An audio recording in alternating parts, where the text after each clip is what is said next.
الحمد لله والصلاة والسلام على رسول الله أما بعد فأعوذ بالله من الشيطان الرجيم بسم الله الرحمن الرحيم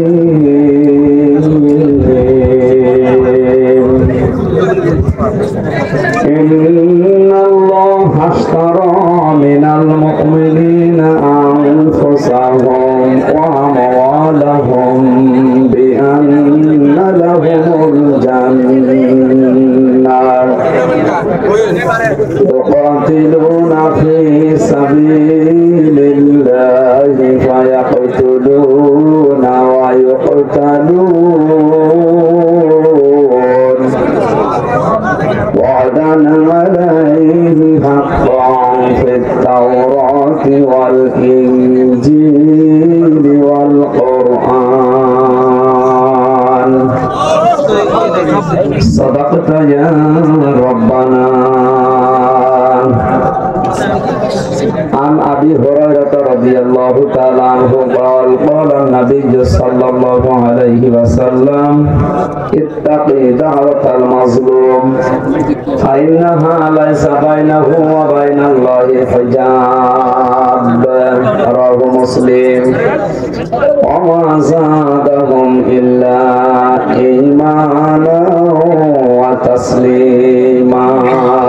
اللهم صل على محمد وعلى آل محمد كما صليت على إبراهيم وعلى آل إبراهيم إنك حميد مجيد.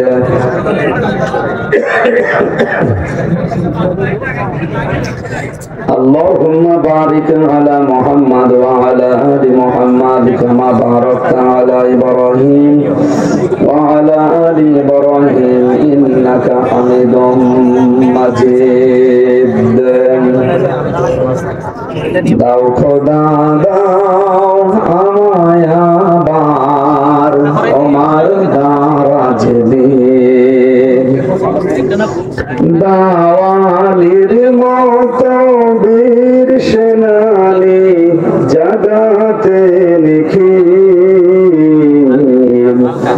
দাও খোদা দাও আমায় আবার তোমার দারাজ দিন।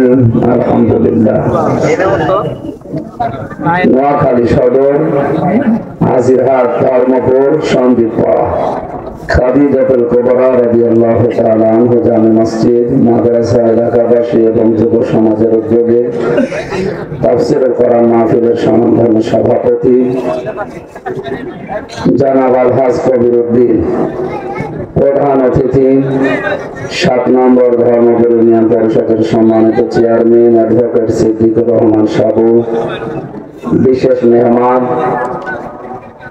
বিশিষ্ট আইনজীবী জনাব ব্যারিস্টার নুরুদ্দিন সাহেব, আলোচনা করবেন যারা মাওলানা কারি আব্দুল মান্নান, মাওলানা হুসাইন আহমেদ মাহফুজ, মাওলানা সুলাইমান গাজী, মাওলানা আবু সাফা ওয়ারাফা'না লাকা যিকরা।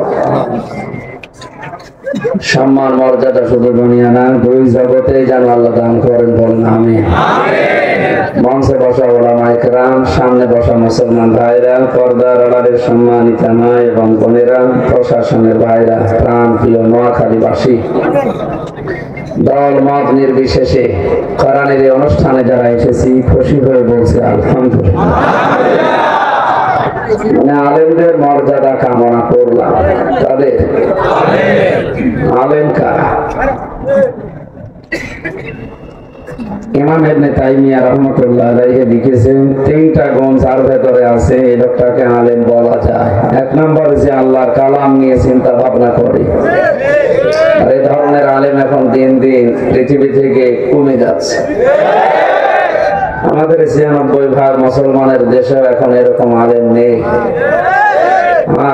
এটার জন্য শুধু আমরা একাই দায়ী তা না, রাষ্ট্রের যারা দায়িত্বে আছে তাদেরও দায়িত্ব আছে। লালনের জীবনী গবেষণাগার খোলা হয়। রবীন্দ্রনাথ ঠাকুর এভাবে মঞ্চ রেখেছে, এ নিয়ে তার জীবনে গবেষণাগার খোলা হয়। কোরআনের গবেষণাগার দেশে এখনো পর্যন্ত নেই। মুসলিম হিসাবে আমাদের জন্য এটা দুর্ভাগ্য। সুতরাং আমরা নিজ নিজ উদ্যোগে যেখানে আছি কোরআনে কারিম কেন্দ্রিক জীবন চালানোর জন্য কোরআন থেকে নতুন নতুন তথ্য বের করে জাতিকে দেওয়া লাগবে। আজকের তেলাওয়াতকৃত আয়াতে কিছু আছে, নতুন বিষয় আসবে ইনশাআল্লাহ, আমরা ডেলিভারি দেওয়ার চেষ্টা চালাবো। দ্বিতীয় নম্বর আলেমের গুণ হচ্ছে যে আল্লাহর ইবাদতে নিজেকে লিপ্ত রাখে। ইবাদত মানে শুধু নামাজ পড়া রোজা রাখা না, রান্নাঘর থেকে আন্তর্জাতিক জীবন পর্যন্ত মানুষের জীবন কিভাবে চলবে এই সব জায়গায় যার পদচারণা থাকবে এই লোকটা আলেম। এই আলেম তো এখন দেশে ভরি ভরি। এই 3 নম্বর আল্লাহর অসন্তুষ্টিমূলক কাজ থেকে যারা নিজেকে হেফাজত করবে, বাঁচিয়ে রাখবে। আলেমের গুণ কয়টা পেলাম? আল্লাহ যারা আলেম হচ্ছে এই দেশে পৃথিবীতে তাদেরকে এই গুণে গুণান্বিত হবার তৌফিক যেন দান করে। কোরআনে কারিমে আল্লাহ রাব্বুল আলামিন জানিয়েছেন ওমান আযলামু মিম্মান কাতামা শাহাদাতান ইনদাহু মিনাল্লাহ। ওই লোকটা আল্লাহর কাছে সবচাইতে বড় জালেম, নিকৃষ্ট মানুষ। ইসমে তাফসীর শব্দ সুপারলেটিভ ডিগ্রি দিয়েছেন আল্লাহ, এর উপরে আর কোনো শব্দ হয় না। সবচাইতে ঘৃণিত খারাপ মানুষ জালেম আল্লাহর কাছে বিবেচিত ওই লোকটা যার কাছে কোরআনের জ্ঞান থাকার পরেও দুনিয়ার স্বার্থ পেয়ে গোপন করে দেয়। আর এটা এখন পৃথিবীতে দিন দিন বাড়ছে। বাল্লিগু আন্নি ওয়ালাউ আয়া, খেয়াল করেন শব্দের দিকে, বাল্লিগ না বাল্লিগু বহু বচন। নবীর এই কথার ভেতরে হামজা যদি থাকে নুরুদ্দিনও আছে, আপনি নেই। যেহেতু বহু বচন দিয়েছেন, পৃথিবীর যত উম্মত দুনিয়াতে নবীর দাবি করবে যে আমি নবীর উম্মত, এ বাল্লিগুর ভেতরে সে আছে। আল্লাহর নবী একটা শব্দ দিয়ে জানিয়েছেন তোমরা সবাই মিলে পৌঁছিয়ে দাও আন্নি, আমার পক্ষ থেকে ওয়ালাউ আয়া, যদি একটা আয়াত তোমার জানা থাকে। আমার হয়তো বেশি আয়াত জানা আছে, আমার দায়িত্ব বেশি প্রচার করা। আপনি তো অন্তত কুল হুয়াল্লাহু আহাদ জানেন নাকি? আপনার দায়িত্ব এখন নামাজের মতোই ফরজ, ওইটাও পৌঁছিয়ে দেওয়া। আমি একটু বেশি জেনে ফেলেছি, আমার প্রচার করতে গিয়ে যদি এত বাধা আসে, আপনি যতটুকু জানেন আপনিও তো প্রচার করা দরকার, কোনো বাধা নেই। সবাই মিলে যদি আমরা এই দায়িত্বটা পালন করতাম, এই দেশে কেউ কোরআনের অনুষ্ঠানে বাধা দেওয়ার সাহস পেত।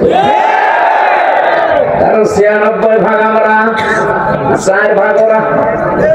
96 ভাগ মানুষের ফরজ দায়িত্ব যদি এটা হয়ে যেত যে সবাই মিলে প্রচার করব যে যতটুকু জানি, তো 4 ভাগ মানুষ বাধা দেওয়ার সাহস পেত না। আমরা এটাকে এখন অন্যদিকে নিয়ে গেছি। কোরআনে কারিমের কথা বলতে গেলে মানুষ উল্টা পাল্টা ধারণা করে। এটাকে কোরআন কি করে প্রচার করা লাগবে, মানুষের সামনে উপস্থাপন করা লাগবে, আল্লাহ ধর্ম শিখিয়েছেন। কিতাবুন উনজিলা ইলাইকা ফালা ইয়াকুন ফি সাদরিকা হারাজুন মিনহু লিতুনযিরা বিহি ওয়া যিকরা লিল মুমিনিন।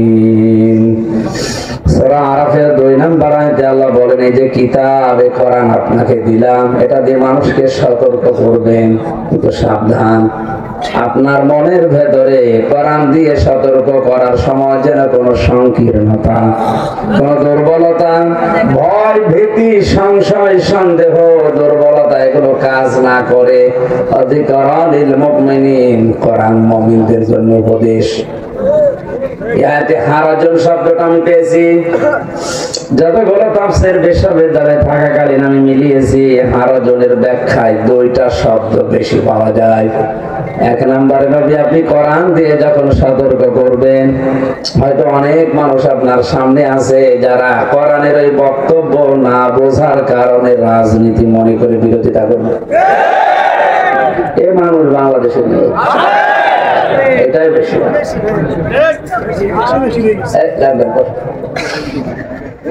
দ্বিতীয় নম্বর, আবহমান কাল থেকে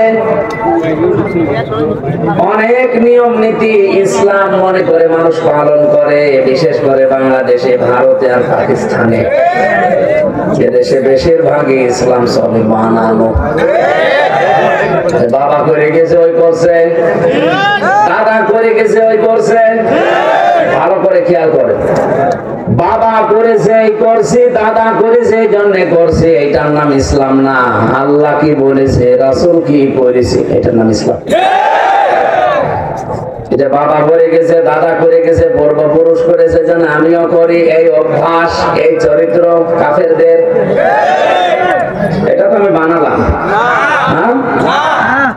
وَإِذَا قِيلَ لَهُمْ تَعَالَوْا إِلَى مَا أَنزَلَ اللَّهُ وَإِلَى الرَّسُولِ قَالُوا حَسْبُنَا مَا وَجَدْنَا عَلَيْهِ آبَاءَنَا أَوَلَوْ كَانَ آبَاؤُهُمْ لَا يَعْلَمُونَ شَيْئًا وَلَا يَهْتَدُونَ। সূরা মায়েদার 7 নম্বর পারার 4 নম্বর পৃষ্ঠার প্রথম নম্বর লাইনের 104 নম্বর আয়াত। এটা আল্লাহ তাআলা বলেন, হে নবী, যখন মানুষদেরকে আপনি ডাকবেন আসো আল্লাহর বিধানের দিকে, আমার আদর্শের দিকে, তখন আপনি দেখবেন অনেক মানুষের কথা বলবে, ক্বালু হাসবুনা, আমাদের জন্য যথেষ্ট, মা ওয়াজাদনা আলাইহি আবানা, আমাদের পূর্বপুরুষ, বাপ দাদা, মুরব্বি, এদের কাছে আমরা যা পেয়েছি ওইটাই যথেষ্ট, আমারটা লাগবে না। এই কথা বলার মানুষ এখন দেশে নেই। আপনি চোখে আঙ্গুল দিয়ে দেখিয়ে দেবেন, এর বড় বলবেন আমার বাবা বলিস। এখানে শব্দের দিকে তাকান, আওয়ালাউ কানা আবাউহুম, যদিও তাদের এই বাপ দাদারা, পূর্বপুরুষেরা, মুরব্বীরা, লা ইয়ালামুনা শাইআ, দিন সম্পর্কে সেরকম কিছু জানতো না, ওয়ালা ইয়াহতাদুন, হেদায়েতের উপরেও ছিল না, এরপরেও তারা অন্ধভাবে তাদের মেনে চলবে। এই চরিত্র কাফেরদের। এখন অনেক মুসলমান এই চরিত্র নিয়েছে। এই জন্যই কোরআনের কথাগুলো বলতে গেলে আবহমান কাল থেকে ওরা ইবাদত মনে করে এটা করে আসছে, তাফসীর করতে গেলে ওইগুলো টেকে না, তখন ওই মানুষগুলো মন খারাপ করে। বিশেষ করে এই কুমিল্লা, ব্রাহ্মণবাড়িয়া, নোয়াখালী, ফেনী, চাঁদপুর, লক্ষ্মীপুর, এই জেলাগুলোতে যেটা বেশি হয়, সারা বাংলাদেশ মিলে সব চাইতে বেশি হয় চট্টগ্রাম বিভাগে জিকিরটা। অথচ জিকির করার জন্য আল্লাহ নিজে নির্দেশ দিয়েছেন, লিল্লাহিল আসমাউল হুসনা ফাদউহু বিহা ওয়া যারুল্লাযীনা ইলহাদুনা ফি আসমাই। সূরা আরাফের 9 নম্বর পারা 13 নম্বর পৃষ্ঠার 4 নম্বর লাইনে আয়াতটা ভালো করে মিলিয়ে নিন, উল্টাপাল্টা ধারণা করবেন না।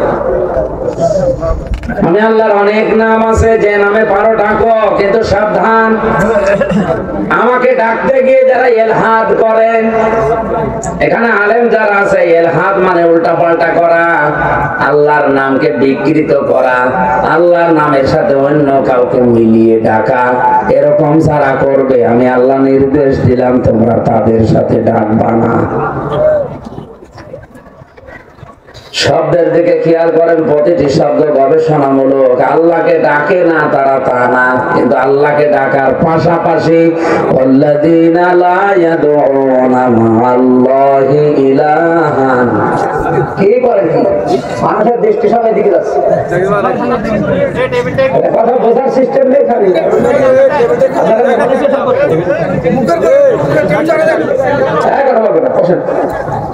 সময় দিয়েছে মাত্র 15 মিনিট আর 14 বার ডিসকাস করছে। সবাই তো আপনার মিনিট দেখা একটা শেষ করতে লাগবে না, খেলা করার জন্য দিয়েছেন। এখানে ঠিক মতো বলছে না, ছাতার দিকে তাকাবে, পাখার দিকে তাকাবে, আর বাড়ি যেয়ে গেবত করবে। কি বলে গেল বুঝলাম না, আপনি শুনছেন, বুঝবেন।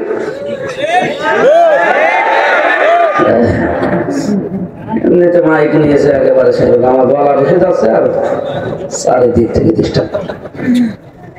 মাইক আলাদা যদি আমি সামনে কোনো জায়গায় পাই, আপনার পাওয়ার নেই, আপনি কেন দিবেন? আপনি বলবেন যে ভালো আমি পারবো না, এত বড় অনুষ্ঠান আপনারা জেলা সব থেকে ভালো মাইক নেই।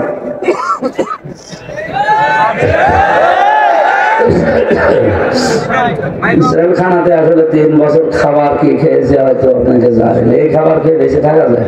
তারপরে আমার একদম সব খোলা হয়ে গেছে। আমি মনে করলাম আরো কিছুদিন পরে অন্তত শুরু করে মা মানুষজন জোর করে এনে তুলে দেয়, আমি এদিকে পারি না। আর প্রতিদিন 2টা, কালকে রাত 4টার সময় নামিয়েছে। বলেন এই মানুষের শরীর থেকে সারা রাত এভাবে জেগে থাকলে একদিন না ঘুমাতে পারলে 5-6 দিন লাগে ঘুমের জের তুলতে। এরপর আবার সকালে বিকালে একটা আছে, এরপর আবার রাত্রে।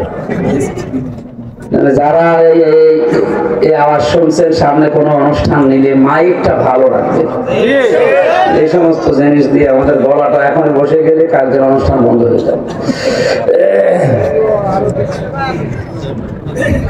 আমার ভাইরা, সূরা ফুরকান 19 নম্বর পারার 4 নম্বর পৃষ্ঠার 14 নম্বর লাইনে আয়াতটা আছে, ওয়াল্লাযীনা লা ইয়াদউনা মা'আল্লাহি জামাআল্লাহ। আল্লাহকে ডাকে না তা না, আল্লাহকে ডাকে তারা, আল্লাহর সাথে যারা অন্য কাউকে ডাকে এদের ডবল শাস্তি হবে। যে কোনো পাপ করলে শাস্তি হয় একটা, আর পৃথিবীতে এমন এমন 3টা পাপ আছে যে 3টা পাপের শাস্তি হবে ডবল। তার ভেতরে 1 নম্বরে আল্লাহকে ডাকার পাশাপাশি যারা অন্য কাউকে ডাকে। কিছুক্ষণ আল্লাহ আল্লাহ জিকির করার পরে ইয়া আলী বাবা, শাহ আলী বাবা, এর বড় আপনার বিবেক হবে না?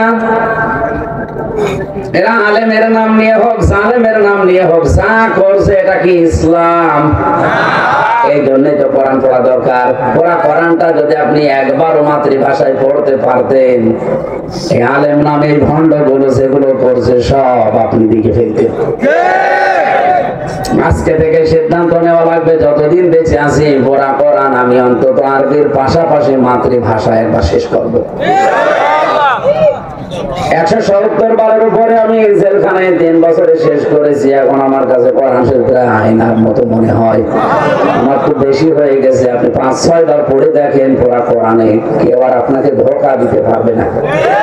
আল্লাহর সাথে যারা এরকম উল্টা পাল্টা নাম নিয়ে ডাকে, এমনকি ইয়া রাসূলুল্লাহ, ইয়া রাসূলুল্লাহ জিকির করা জায়েজ নেই। রাসূলের নামে কোনো জিকির নেই, জাকিরের নামে আছে দরুদ। জিকির হবে শুধুমাত্র কার নামে? জিকির একটা ইবাদত। এখন এই কথাগুলো তাফসীর মাহফিলে যদি বলা হয়, এতদিন যারা ইয়া আলী বাবা, শাহ আলী বাবা জিকির করছে ওরা আমাকে ভালোবাসবে, ওরা বলবে যে হুজুর বেশি বোঝে।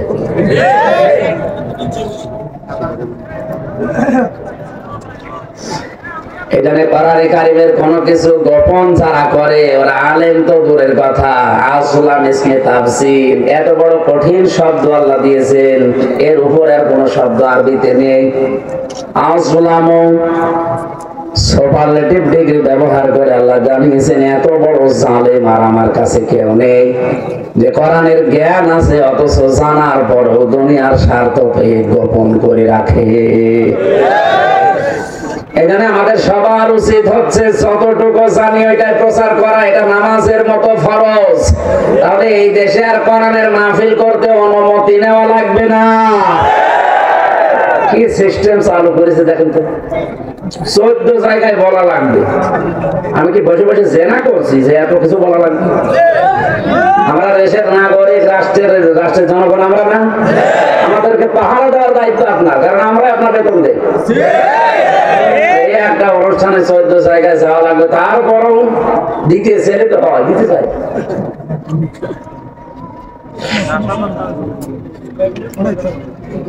এখন এই আয়াতের ব্যাখ্যায় আমি পেয়েছি তাহলে আলেম কারা আল্লাহর কাছে? আল্লাহর নবী বলেন এটা মা তাসালু কদামা বানি আদম যে হাদিসটা আছে সে সর্বশেষ শব্দ হচ্ছে ওয়ানে ইলমিহি মাযা হামিলা ফি মুত্তাফাকুন আলাইহি। বুখারী মুসলিমের যৌথ হাদিস। কিয়ামতে যে 5টা প্রশ্ন আল্লাহ মানুষকে সামনে দাঁড় করিয়ে করবে, তার 5 নম্বর এইটা, যতটুকু তুই জানতি তার কতটুকু মানতি এটা বল।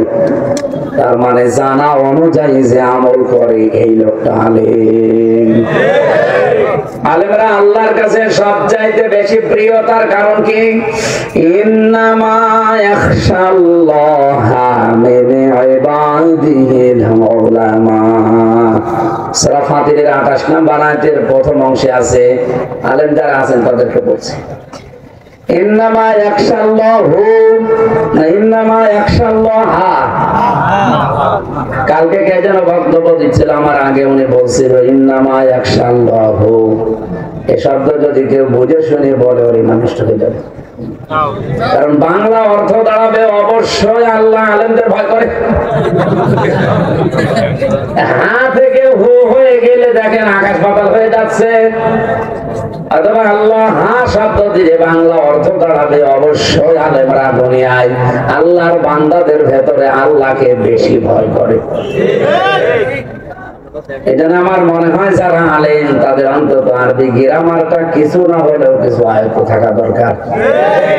3 বছর তো ভেতরে কিছুই জানি না দুনিয়া সম্পর্কে। 1 মাস বের হয়ে যা দেখছি অধিকাংশ আলেমের, সে আলিয়া হোক কওমি হোক, যে জবর দিতে পারে।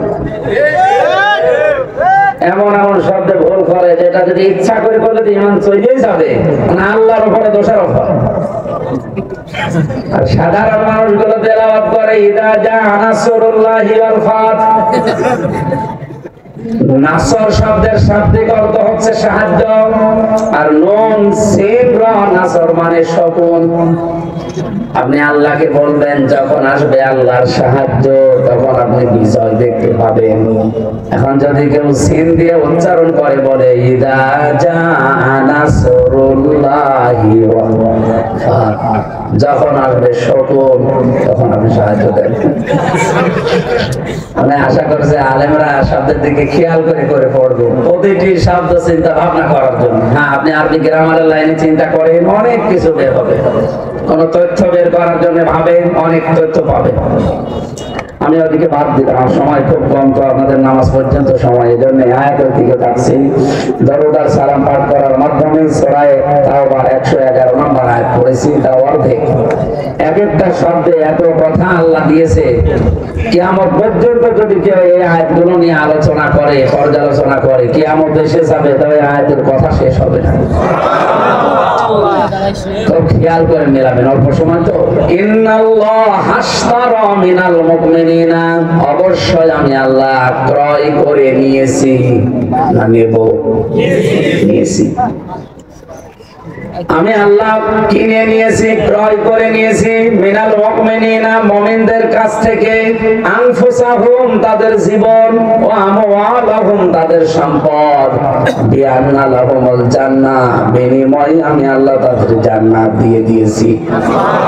নোয়াখালীবাসী জন্মের পর থেকে আমার মনে হয় আয়াতটা আমরা অনেকেই শুনেছি, কিন্তু এর ভেতরে একটা নির্ভর তথ্য আছে। এখানে ক্রেতা সরাসরি সাধারণ মানুষ না, কে? সবাই বলেন কে? বিক্রেতা আমরা মানে মিনাল মুমিনিনা, আল্লাহ কিনতে চায় কিন্তু যার তারটা না, মুমিনের কাছ থেকে। এখন যদি আপনি মুমিন না হয়ে মুনাফিক হয়ে মসজিদ বানিয়ে দেন, আল্লাহ কিনবে? মুমিন না হয়ে কাফের হয়ে মুনাফিক হয়ে মুশরিক হয়ে কোন মানুষ যদি মসজিদের টাইলস লাগিয়ে দেয়, আল্লাহ কিনবে? অথচ এইটাই বেশি করা হয়। কোন মুমিন সুদ খেতে পারে, ঘুষ খেতে পারে, ঘুষের টাকা সুদের টাকা দিয়ে আপনি মসজিদের টাইলস লাগিয়ে দিচ্ছেন, ওটা কিনবে আল্লাহ? ওটা পানিতে ফেলা হবে। তাই বলে দান করা বন্ধ করে দিয়ে আমি আয়াতের সঠিকটা তুললাম, কারণ আল্লাহ কিনবে না। সারা জীবন ঘুষের টাকা অর্জন করে করে 10 তলা বিল্ডিং বানিয়ে উনি মাদ্রাসার নামে দিয়ে দিচ্ছে। আরে ভাই, আপনারটা তালা নেবেন, কারণ আল্লাহ পবিত্র, উনি কিনতে চায় পবিত্র মাল। আজ কত মুনাফিক এই দেশে, উপরে উপরে ভেষ ধরে ভেতরে মুনাফিক। এই লোকগুলো দেখি ইসলামের বিভিন্ন কাজ করে মনে করছে আমারটা কবুল হয়ে গেছে। আপনি 564 টাকা নোট 5000 মসজিদ বানালেও কবুল হবে না যদি মুমিন হতে না পারে। আপনারা অন্যদিকে নিয়েছে কিন্তু বলার জন্য বলা যায়। এই জন্য আমাদের কিছু আল্লাহকে বিক্রি করতে হলে কি হওয়া লাগবে? আরো জোরে মুমিন বলা হয় ওই লোকটাকে যে ভালো কাজ দেখে আনন্দ পায় আর অন্যায় দেখলে কষ্ট পায়। এদিকে এখন ভালো কাজ দেখলে আনন্দ পাওয়া লোক কমে গেছে, অন্যায় দেখলে কষ্ট পাওয়া লোক নেই, ওরা উল্টিয়ে গেছে। ভালো কাজ দেখলে কষ্ট পায় আর অন্যায় দেখলে আনন্দ পায়। আপনার তো মুমিনের চিহ্নই নেই, তাহলে কিনবে কি? আর খালি আগা কাটা থাকলে হবে? অনেকে তো এই ধারণা আছে আমার আগা কাটা আছে। আরে ভাই এটা কাটা থাকলে তো মানুষ মুসলমান হয়, ছাগল কি? ছাগল মুসলমান। এই জন্য না ভাই, শুধু ওইটা কেটে যারা মনে করছে আমার কাটা আছে আমি মুসলমান, আমার টাল্লা কিনবে না, মানে এই জন্য অনেক হিন্দু এখন তলে তলে এটা দেওয়া আরম্ভ করেছে। এটা কাটলে মানুষ মুসলমান হয় না।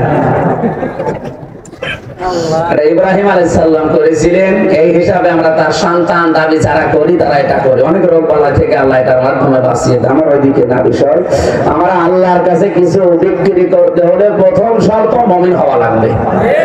মুমিনের জন্য যে দুইটা কথা বললাম, মান সাররাতকা হাসানাতুকা ওয়া সাআতকা সাইয়্যাতুকা, যে মানুষগুলোকে তার ভালো কাজ করলে আনন্দ লাগে আর অন্যায় দেখলে তার অন্তত কষ্ট হয়, এর ভেতরে ঈমান আছে। এর ভেতরে কি? আপনার কি এরকম মনে হয় একটা মানুষ বিনা কারণে ধরে নিয়ে চলে যাচ্ছে, রিমান্ডে দিয়ে গুম করে মেরে ফেলছে, এটা অন্যায় দেখার পর আপনার অন্যায় মনে হয় না? আপনার তো ঈমানই নেই। আপনার কাছ থেকে আল্লাহ কিনবে কি করে? আমি নিচে নামলাম না, আনফুসাহুম, আল্লাহ প্রথম কিনতে চেয়েছেন আপনার জীবন। এখন জীবন আল্লাহ কিনে কি করবেন?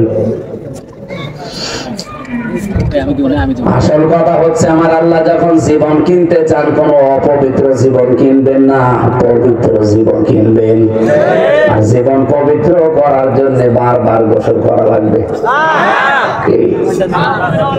দুইটা জিনিস থেকে যারা মুক্ত থাকতে পারবে তাদের জীবন আল্লাহর কাছে পবিত্র। এক নম্বরে যারা শিরিক থেকে মুক্ত থাকবে, দুই নম্বরে যারা বেদাত থেকে মুক্ত থাকবে।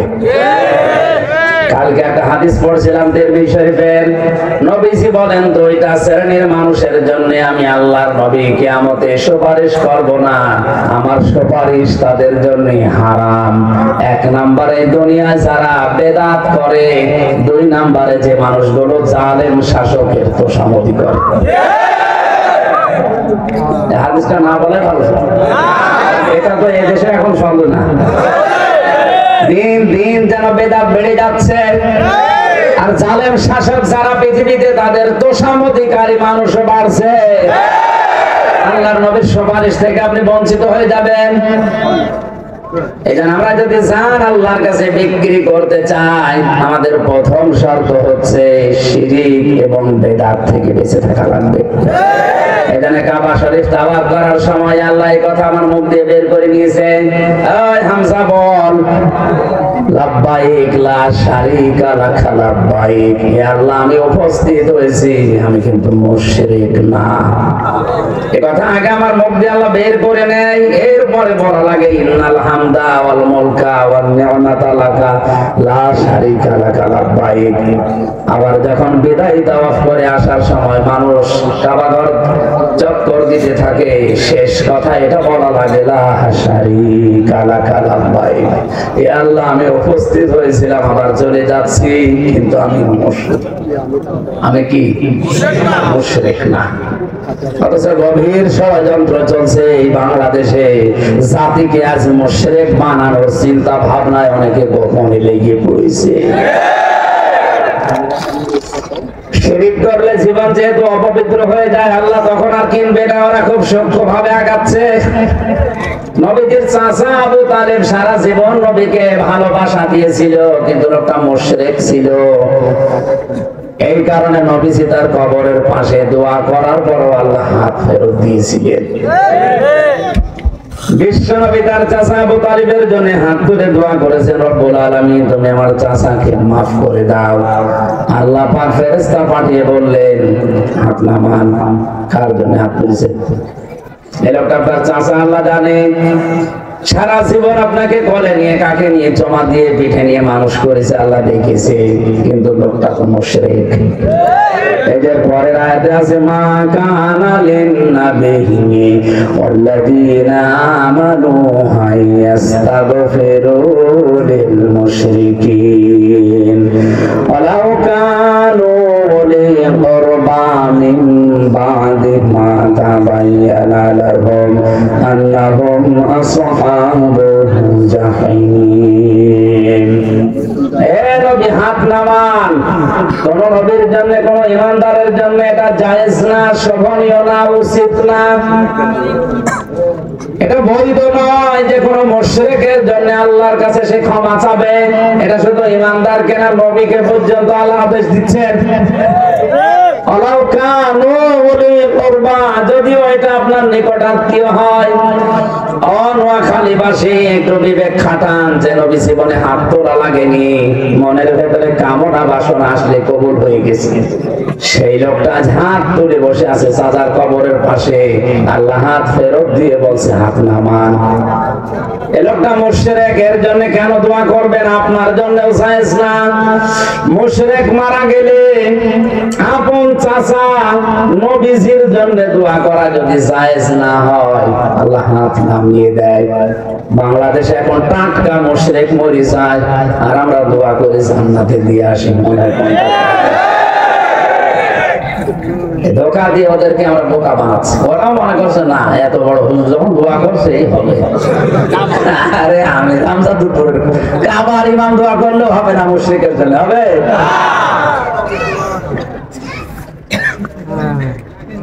মুশরিকের যতগুলো বিষয় আমি প্রায় 33টার উপরে এই দেশে আমার নজরে এসেছে, তার এক নাম্বার এই যে ক্ষমতার উৎস যারা জনগণ বলে এরা মুশরিক। নোয়াখালী নেই,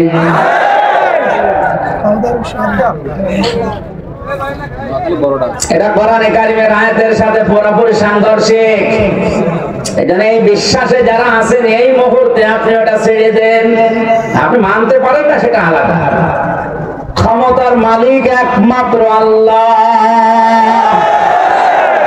ক্ষমতার উৎস কে? নাকি জনগণ? রামবানরা কে তার বসে থাকবে না এই কথা নিয়ে ওরা উলট পালট করে কাটছাট করে কালকে ছড়াবে যে দেশদ্রোহী, সংবিধান মানে না। আপনার মানতে গিয়ে আমি আল্লাহর নাফরমানি করবো? আমি যদি জাহান্নামে যাই আপনার দেশে থেকে করবো কি? এখানে মুশরিক বানানোর যে সিস্টেম গোপনে চলছে, আমাদের সতর্ক হওয়া লাগবে।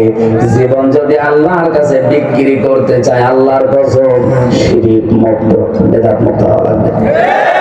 2 নম্বরে আমওয়ালাহুম, তোমাদের মাল আল্লাহ কিনতে চান। মাল মানে আবুল মাল, আপনাদের কুমিল্লারে মাল না। এমাল এখন আর নাই, আছে দায়িত্বে আছে, এখন দিনাজপুরে রাখবেন। সুতরাং মাল মানে এমাল গুলো না, মাল মানে মালের ব্যাখ্যা আমি 9টা পেয়েছি। মাল শব্দের শাব্দিক অর্থ সম্পদ। আল্লাহ এখানে শুধু মাল না দিয়ে আমল বহু বচন দিয়েছেন। নবীজি বলেন দুনিয়া কুল্লুহা মাতাউন ওয়া খায়রু মাতাউদ দুনিয়া ইমরাতুস সালিহা। পৃথিবীর সব কিছু মাল সম্পদ, এর ভিতরে উত্তম সম্পদ হচ্ছে আল্লাহওয়ালা মেয়ে মানুষ। প্রথম নাম্বার থেকে শুরু করছি, পৃথিবীর সব কিছু সম্পদ মাল, এর ভিতরে উত্তম সম্পদ আল্লাহওয়ালা। আল্লাহওয়ালা মেয়ে লোক বলা হয় ওইটাকে প্রতিদিন সিনেমা দেখে। তিরমিজি শরীফের হাদিসে এসেছে আল্লাহওয়ালা মেয়ে মানুষ হওয়ার জন্য 4টা গুণ লাগবে। 19টা গুণ আছে, তার ভেতরে 4টা মাস্ট বি লাগবে। 1 নম্বরে আল্লাহওয়ালা নারী ওইটা স্বামী যখন আসে তার কাছে যে কোনো কায়দায় স্বামীকে যারা আনন্দ দেয়। এরকম বউ আজ দেশে দেশে কমে যাচ্ছে, এই কারণে পরকীয়া বাড়ছে। স্ত্রীর কাছে রেসপেক্ট পায় না, সম্মান পায় না, যেটা পাওয়া দরকার ওইটা পায় না, তখন বাধ্য হয়ে অন্য জায়গায় লাইন করে। বলছে ঠিক, তার মানে এই লাইনে এগুলো চলে, আর নোয়াখালী এগুলো চলে, তার বাস্তব উদাহরণ সুবর্ণচর। এবার করলে মাঝে মাঝে দেখবেন যত অকাম চলছে এই থানায়, ওই থানায় আমি আর দাওয়াত নিতে চাই, ওদের এত জোর থেকে আসে, 4-5 সন্তানের মাকে ওরা ছেড়ে দেয় না। নাউজুবিল্লাহ, নোয়াখালীর বদনাম করে ফেললো এই থানাটা। সম্মানিত মা বোনেরা, আপনি উত্তম সম্পদ যদি হতে চান রাসূলের দৃষ্টিতে, স্বামী আসলে না স্বামী যাই হোক না কেন, স্বামীকে সময় দেওয়া লাগবে। স্বামী যদি বাড়িতে আসে, স্ত্রীদের জন্য সংসারের সব কাজ তখন নিষিদ্ধ। আর ওরা হাঁসের খাবার দেওয়া নিয়ে ব্যস্ত, আমি যে আসলাম কোনো খবর নেই। দ্বিতীয় নম্বরে, স্বামীর সম্পদ, স্বামীর সংসার এবং তার সন্তানকে দিনের পথে চালানোর জন্য যে মহিলা চেষ্টা করে। 3 নম্বরে, স্বামী যেই কাজে খুশি ওটা যদি জায়েজ হয়, স্ত্রীকে অবশ্যই খুশি থাকা লাগবে। এখানে আমি সহ যত স্বামী বসে আছি, প্রতিটা স্বামী আমরা চাই বিয়ের পরে যেন আমার মা বাবা আমার সাথে থাকে। এখানে 100 ভাগের 95 ভাগ স্ত্রীরা চাই না শাশুড়ির সাথে থাকতে। বিয়ে হলে বলে আলাদা হও, নাকি এরকম মহিলা দেশে এখন নেই? আমার এক আত্মীয়, আমি নাম নিলাম না, কিছুদিন আগে বিয়ে করার পরে বউ বলেছে, তুমি যদি বাপ মা নিয়ে থাকবো আমি তোমার ভাত খাবো না। তো ঠিক আছে, না খাও, দিল বাদ দিয়ে। কয়েকদিন একবার আর একটা করেছে, আল্লাহ জানে এটা ঠিক কিনা। সম্মানিত মা বোনেরা, আল্লাহওয়ালা নারী হওয়ার জন্য 3 নম্বরে গুণটা অবশ্যই দরকার। খালি কালো বোরকা পরে 5 ওয়াক্ত নামাজ পড়ে রোজা রেখে মনে করছে আমি আল্লাহর ওলি হয়ে গেছি। এই নেককার হওয়ার জন্য, সম্পদ হওয়ার জন্য রাসূলের দৃষ্টিতে 4টা গুণ মাস্ট বি লাগবে। স্বামী যাদেরকে পছন্দ করে না এরকম মানুষকে ঘরে মোবাইলে যোগাযোগ বিচ্ছিন্ন করে দেওয়া লাগবে। স্বামী পছন্দ করে না, ও তলে তলে তার সাথে মোবাইলে লাইন করে। আল্লাহ আমাদের মেয়েদের যেন হেফাজত করেন, জোরে বলেন আমিন। আমাদের ভাইরা 5-6 মিনিট আছে নামাজে, আমি মনে হয় শেষ করতে পারবো না। এরপরে ওয়াতিলুনা ফি সাবিলিল্লাহ, অনেক কঠিন শব্দ, হাজার হাজার কথা এর ভেতরে আছে।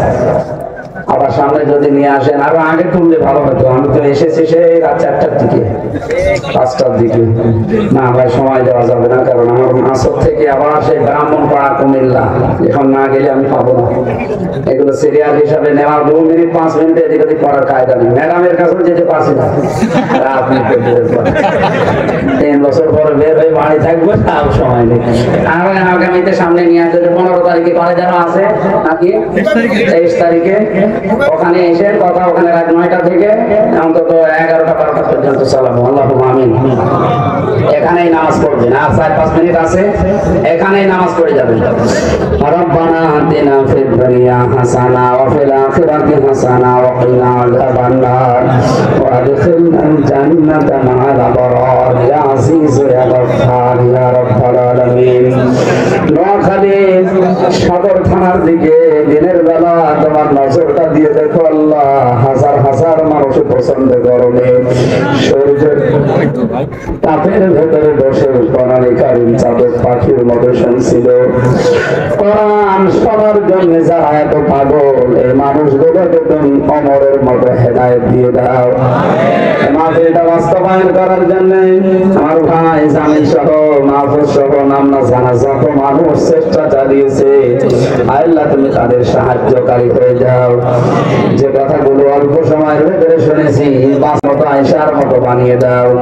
3 বছর পরে যখন তুমি মুক্ত জীবনে ফিরিয়ে দিয়েছো আল্লাহ, তুমি আমার কণ্ঠটা আগের অবস্থায় ফিরিয়ে দাও। আল্লাহ আমার শরীরকে তুমি শেফায়ে কামেলা আজেলা নসিব করো। মাহফিলের প্রধান অতিথি আমাদের চেয়ারম্যান সাহেব সহ বিশেষ অতিথি ব্যারিস্টার নুরউদ্দিন ভাই সহ ছাত্র আলেমরা এখানে বসে আছে, আমাদের মঞ্জুর করে নাও। এই এলাকায় মাটির নিচে যত মানুষ ঘুমিয়ে আছে, টাকার কারণে আজকে আমরা বিস্তারিত ব্যাখ্যা করতে পারি নাই, যতটুকুই করেছি আল্লাহ প্র্যাকটিক্যাল লাইফে সেট করে দাও। বারাকাল্লাহু লানা ওয়া লাকুম ফিল কোরআনিল আযীম। আলহামদুলিল্লাহি রাব্বিল আলামিন। লা ইলাহা ইল্লাল্লাহু মুহাম্মাদুর রাসূলুল্লাহ।